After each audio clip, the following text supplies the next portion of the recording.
Muy buenos días. Somos el grupo Altares en Casa. Les habla su hermano el doctor Rubén Juárez. Contento de llegar a los pies del Señor, al trono de la gracia, y levantar una oración. Señor Dios y Padre de misericordia, Dios de toda consolación, venimos a refugiarnos bajo la sombra de tus alas, porque ahí encontramos descanso y alivio, Señor. Estamos seguros de que tú estás atento para todas nuestras aflicciones. Aunque son muchas, tú, Dios, las conoces sin faltar una sola. Por tanto podemos estar, Dios, reposados y tranquilos. En Altares en Casa, Señor, hemos entendido, Dios, que nos has invitado a las bodas del Cordero. Nos has invitado, Dios, para disfrutar de esa gracia tuya, la gracia plena del don de Dios. Y debemos aferrarnos con todas nuestras fuerzas al dador de vida. Dice Apocalipsis: y todo aquel cuyo nombre no estaba inscrito en el libro de la vida fue lanzado al lago de fuego. Nosotros, Señor, en Cristo Jesús, inscribimos nuestro nombre. Voluntariamente nos rendimos para entrar en ese reposo de Dios. Como dice el Salmo 100, entrad por sus puertas con acción de gracias, por sus atrios con alabanza. Alabadle, bendecid su nombre, bendecid su santo nombre. En la entrada al cielo, ese día glorioso, nos van a hacer dos preguntas. Una, ¿naciste de nuevo? Y la segunda es, ¿qué hiciste con Cristo? No nos preguntarán, hermanos, de qué congregación éramos, cuánto teníamos, dónde vivíamos. No, hermano, estas son las dos preguntas. Jesús le dijo a Nicodemo: de cierto te digo que el que no nace de nuevo no puede ver el reino de Dios, no puede ver el reino de los cielos. Así que esto es algo serio y toral. Este es el punto básico del Evangelio: nacer de nuevo. Aprendimos nosotros en la reflexión anterior que somos nuevas criaturas si le entregamos nuestra vida a Cristo.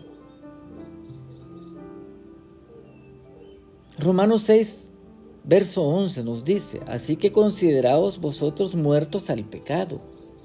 Lo que sigue ahora, hermano, tenemos que entender que morimos con Cristo al pecado. Es imposible nacer de nuevo si no has muerto. La condición necesaria es que hayas muerto primero para renacer. El hombre ha sido necio, nunca ha querido entender esto y siempre ha puesto pretextos y razonamientos. Romanos 6, 7 nos dice: porque el que ha muerto ha sido justificado del pecado. El pecado tiene que ser pagado y la paga del pecado es la muerte. Nosotros ya morimos porque Cristo ocupó nuestro lugar. Y a través de su sacrificio y su muerte en la cruz, nosotros tenemos entrada al Padre solamente a través de Cristo. Quiero citar Juan 8, 33. Jesucristo les dice a los judíos: si vosotros permanecéis en mi palabra, seréis verdaderamente mis discípulos y conoceréis la verdad, y la verdad os hará libres. Y le responden: jamás hemos sido esclavos de nadie. Y tú dices que seremos libres.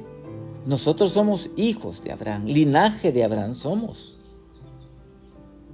Jesucristo les contesta una cruda verdad: vosotros sois de vuestro padre el diablo, y los deseos de vuestro padre queréis hacer. Nosotros siempre negamos nuestra condición. Estamos muertos en delitos y pecados. Sin Cristo no tenemos entrada. Cristo es la puerta. De nuevo les digo, yo soy la puerta. Todo aquel que no entra por la puerta es ladrón y salteador. No podemos quitar esto. Así es. Y es por eso que el cristianismo es perseguido y es poco tolerado. El hombre no quiere escuchar esto. El hombre busca falsos refugios. Satanás ha buscado una manera de atarnos, de perdernos. Y aun cuando hemos escuchado la palabra de Dios, Él tiene tretas para tratar de perder, incluso, dice la palabra, a los escogidos, engañarlos. Él tiene miles de maneras de arruinar las vidas, de destruir las vidas. Muchas veces por hábitos dañinos que tenemos, o por vicios que lentamente nos van exterminando, nos matan, nos llevan a la perdición. Él sabe cómo hacerlo, tiene mucho tiempo practicando. Muchas veces se usa de la incredulidad y el endurecimiento, que es un hecho progresivo, paso a paso. Dice el necio en su corazón, no hay Dios. Dice el Salmo 14. El cristiano endurecido, un cristiano indiferente. Y esto es uno de los engaños. Otro es las vidas moralmente correctas, o sea, aparentemente llenas de virtud. No hay nada bochornoso en esas vidas. No hay conductas pecaminosas, no hay lascivia. Y hay derecho a sentirse bueno en promedio. Esto nos da una seguridad falsa. Esto trata de corregir ciertos hábitos, pero sin Cristo. Esto es el humanismo. Sacar a Cristo. Uno puede hacer todo solo. Corregir parcialmente. Yo no fumo, yo no bebo, no voy a lugares nocturnos, no voy al casino. Sin duda, vidas moralmente correctas, ¿verdad? Que llevan directo al infierno. Estaremos perdidos por siempre y para siempre. Otro es el falso concepto de un Dios que es amoroso, permisivo. Un Dios que es incapaz de castigar el pecado. Y por tanto el hombre dice, Dios es amor, Dios no puede hacerle esto al hombre. Y además Dios entiende. Claro que Dios entiende y por eso debíamos temblar. Dice la palabra que Dios no puede ser burlado, porque todo lo que el hombre siembre, eso va a cosechar. Entonces con estas tretas, trucos, el enemigo siempre está tendiendo una trampa a nuestras vidas. Isaías 28:7 nos aclara y nos dice, ajustaré el juicio a cordel y a nivel la justicia. El granizo barrerá el refugio de la mentira y las aguas inundarán el escondrijo. Donde quiera que nos estemos escondiendo, nos vamos a ahogar porque estamos peleando contra la palabra de Dios. Dice la palabra, porque dura cosa es dar coces contra el aguijón, patear contra la punta. Debíamos preguntarnos, ¿a dónde van todos esos principios morales de nuestra gran bondad, de nuestra rectitud falsa, cuando sacamos a Dios de nuestra vida? Son caminos que al hombre le parecen derechos, pero su fin, dice la palabra, es camino de muerte y nos lleva a la perdición eterna. Dios conoce qué es lo que hay en nuestro corazón. En Juan 2 nos dice que Él no tenía necesidad de que nadie le diese testimonio del hombre, pues Él sabía lo que había en el hombre. Sí, hermanos, tenemos que considerarnos muertos al pecado. Si buscamos morir al pecado, debemos orar, ayunar, y la misericordia de Dios seguro que nos alcanzará. Cuando tomemos esta senda vamos a testificar de las obras de Dios en favor nuestro, pero porque las hemos visto suceder, no porque nos han contado. Vamos a ver las respuestas de Dios, y eso fortalece la fe. Pero eso va a pasar cuando tengamos las actitudes correctas. Tenemos un problema, lo vamos a llevar y lo vamos a poner en sus manos. Y por experiencia real, veremos la obra de Dios en nuestras vidas. Dios nos va a afianzar, no nos va a dejar defraudados. Nos cuidará como a hijos, como los hijos amados.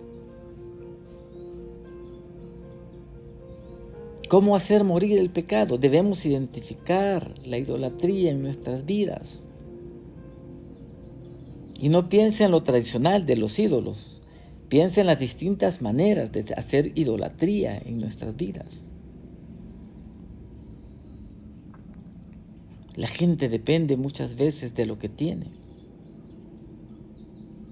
La historia cuenta que en la Gran Depresión los hombres perdieron todos los grandes capitales y habían suicidios en masa porque al perder el dinero se sintieron que no tenían lugar. Dependían de eso. Tenían su corazón puesto en las riquezas. Debemos identificar cuando en nuestros pensamientos se nos va metiendo algo, la idolatría hacia algo que amamos. Hay muchas formas de hacer idolatría. Todo lo que le quite lugar a Dios en nuestras vidas es idolatría. Debemos identificar cuando nos estamos desviando en cosas que son triviales, que solo nos debilitan, que nos distraen y nos llevan realmente a tener otros dioses, otros intereses que mueven nuestra vida. Y siempre que esto suceda, nos irá mal. Cuando Dios va saliendo del primer lugar y Dios ya no está en nuestro pensamiento diario, ni en nuestro corazón, y nos vamos enfriando poco a poco. Cuando hacemos oraciones que son más que todo repeticiones, pero no adoración verdadera, y vamos cayendo en confusión, en errores fatales. Identificar cuando todo es para mí, cuando oro por mí, por los míos, mí. Eso es el egoísmo. Nosotros fuimos creados en Cristo Jesús, dice la palabra, para buenas obras, las cuales Dios preparó de antemano para que nosotros anduviésemos en ellas, para que las hiciésemos. Pero si no tenemos ni la menor idea de lo que Dios nos está diciendo, la agenda que Dios está poniendo en nuestro corazón para el día, vamos a salir vagando en nuestro pensamiento y en nuestro corazón. ¿Cómo vamos a hacer morir la carne? Porque todo esto es una vida carnal sin Cristo. Pero ¿cómo hacer morir la carne? Debemos vivir en el Espíritu. La carne te va a ofrecer cosas que tú puedes ver, oler, gustar, tocar, probar. Satanás es todo lo que te va a ofrecer, cosas que tú puedes ver. La fe es contrario a esto. Es la convicción de lo que no se ve. Es un mundo espiritual. Y se nos invita en la palabra de Dios: haced morir lo terrenal en vosotros. Es una opción realmente. Tú tienes la instrucción: haced morir lo que es terrenal en vosotros. Pero tú decides si lo haces o no. Efesios 4 nos dice, despojaos del viejo hombre que está viciado conforme a deseos engañosos. En cuanto a la pasada manera de vivir, despojaos. Es opción de nosotros buscar esto. En Mateo 16 el Señor les dice, si alguno quiere venir en pos de mí, niéguese a sí mismo. Tome su cruz y sígame. Habla de tomar acciones. ¿Quién va a hacer esto? Despojarse, hacer morir, negarse a sí mismo. Nosotros. Dice Romanos 8:9. Mas vosotros no vivís según la carne, sino según el Espíritu. Si alguno no tiene el Espíritu de Cristo, no es de Cristo. Cuando nosotros recibimos a Cristo, hablábamos en las reflexiones anteriores, que habíamos sido sellados con el Espíritu Santo de la promesa. Ahora vive en nosotros. Nosotros somos el templo de Dios, del Espíritu Santo de Dios. Y Él nos va a guiar. Romanos 12:2 nos dice, no os conforméis a este siglo, sino transformaos por medio de la renovación de vuestro entendimiento. Nosotros no podemos cambiar solamente la apariencia, sin tener en el fondo nada que nos dé sustento. No se trata de fingir, de aparentar ser espiritual. Romanos 8:10 nos dice, pero si Cristo está en vosotros, el cuerpo a la verdad está muerto. Es una palabra reveladora. Los que somos de Cristo hemos muerto al pecado.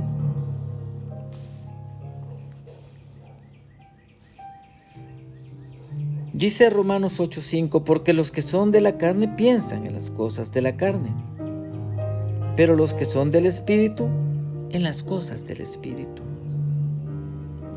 Porque el ocuparse de la carne es muerte, pero el ocuparse del Espíritu es vida y paz.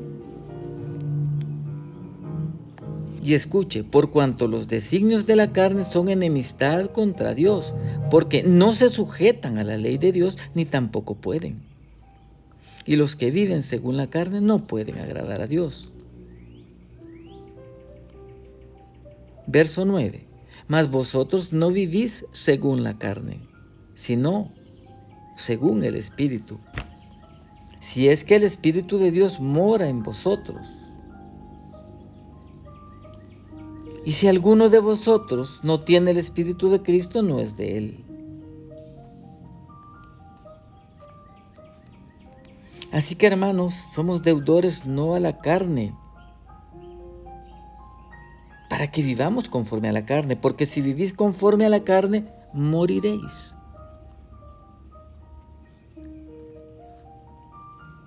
Pero todos los que son guiados por el Espíritu de Dios, estos son hijos de Dios.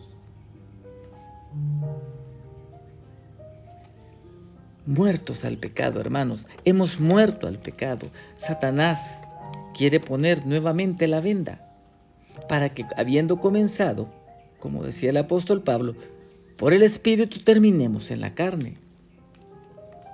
Es fácil desviarnos a la vida que conocimos anteriormente, la vida carnal, porque tenemos tanto recorrido en esa vida.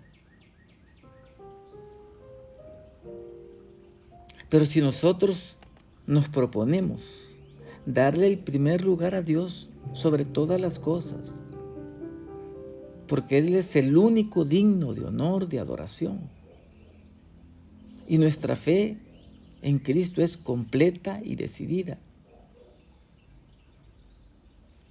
debemos, hermanos, caminar en el Espíritu, orar en el Espíritu al Señor. No se trata de que tú vayas y empieces a hacer cosas que quizás no sientes, pero que parecen buenas. Si uno aplaude, yo aplaudo. Si el otro canta, yo canto. Si uno baila, yo bailo. Si no lo sientes, no lo hagas. La vida cristiana en el Espíritu se trata de seguir una nueva ley. Dice Hebreos, porque después de aquellos días, dice el Señor, pondré mis leyes en sus corazones y en sus mentes. Las escribiré y nunca más me acordaré de sus pecados y transgresiones. Nunca más, hermanos. Es tiempo de que todos nosotros, los que creemos en Jesucristo, nos acerquemos con un corazón sencillo, rendido, humillado, con una confianza plena. Dios va a reavivar en nosotros las virtudes de Cristo, la piedad, el amor para los demás. Dios va a darnos sed y deseo de aprender y caminar la nueva senda. Dios morará con ellos, dice Apocalipsis 2, y ellos serán su pueblo, y Dios mismo estará con ellos como su Dios. Ejercitémonos en la piedad, acuerdémonos del sacrificio de Cristo, levantemos nuestros ojos hacia la esperanza, leamos su palabra, démosle gracias y alabémoslo, porque Jesucristo es Dios por los siglos de los siglos. Hermanos, hemos muerto al pecado. La obra es de Dios. Tenemos libertad para caminar, Dios, libres de toda condenación. En el nombre de Cristo Jesús. Bendiciones, hermanos. Amén y amén.